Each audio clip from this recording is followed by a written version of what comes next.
All right, so let's just hop right into it. I want to discuss the effects of cyber breaches in the healthcare field.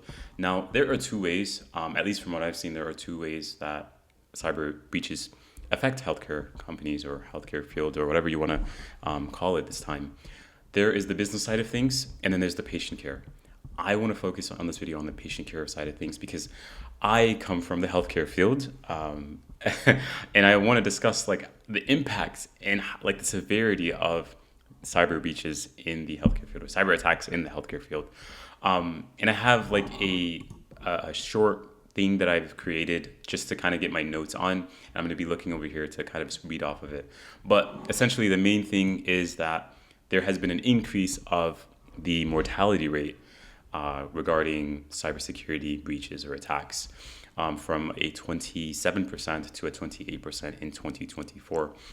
And what that essentially means is that more people are dying from cybersecurity breaches. And the reason or the way that more people are dying is because it just takes more time to treat patients after a breach or during a breach, during an incident. And I'm going to talk about what we can do as cybersecurity professionals to, combat this. But we do have to identify or talk about that it is increasing, right? And I do want to talk about the pros that like the healthcare field are doing in terms of cybersecurity too. Like this isn't just a video to say, okay, you guys are doing bad. This is what, no, it's going to talk about the good, going to talk about the bad, and how we can improve. So a 28% increase of mortality rate when it comes to cybersecurity breaches, right? How does this happen? First of all, the thing is that there's a delay in treatment.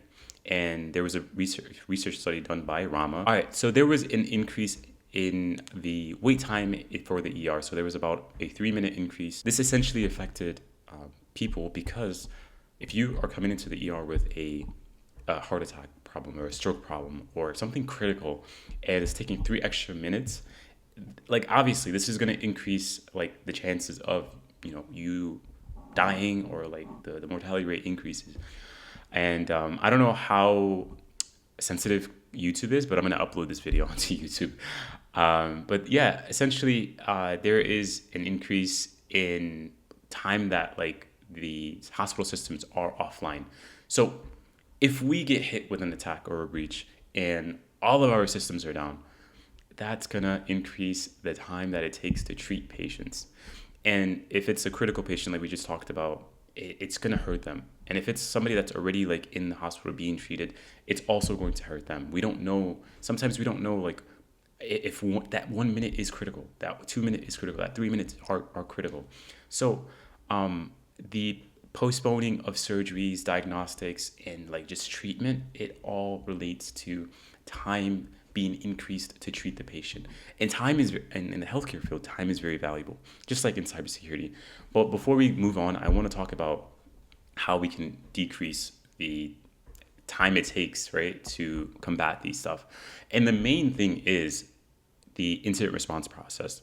In the beginning stages and the planning stages of the incident response process, this is the most critical part. We're planning on how we're going to handle incidents. So it's very important to be nitty gritty. Like we want to make sure that, okay, person A is going to be doing this person's going to be doing that, this person's going to be doing that. There's another area that we can decrease the time that it takes to, come back up, bring our systems back up. And that comes from the identifying stage, right? How well are we triaging? How well trained are we to triage, to identify an incident, right? Once we identify the incident, now we have to go into the investigation part, right? We're investigating the incident. We're figuring out, okay, this is what happened, this is what's happening now. And then this can lead us to the part where we are containing it. And all of that, there is time to save in each of those areas. And even in the containment area, there's always places for that we can save time, and these areas are the places that we can save time in.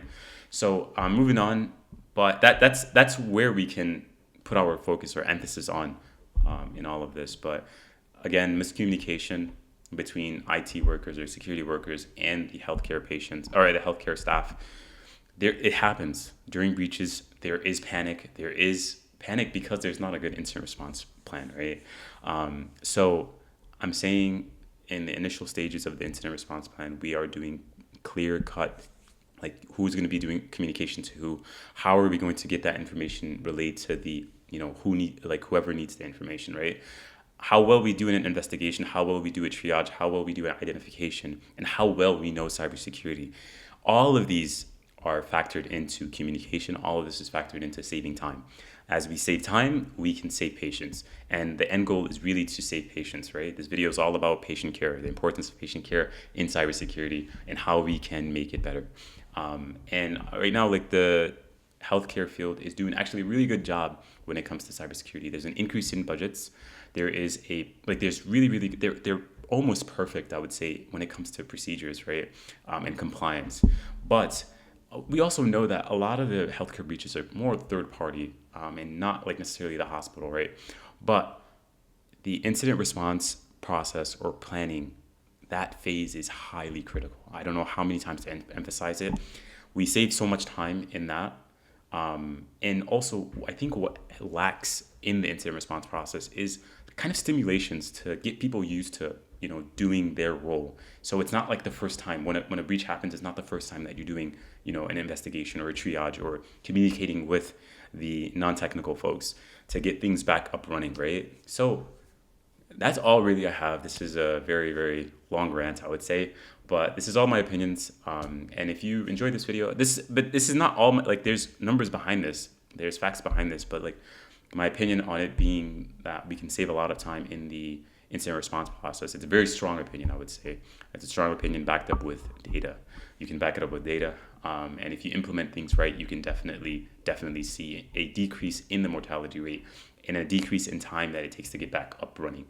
So thanks for watching my rant. But I really love seeing things in the healthcare field, and maybe there's areas that I can help make things better in the cybersecurity space for healthcare companies. But thanks for watching, and yeah, more videos to come. Bye.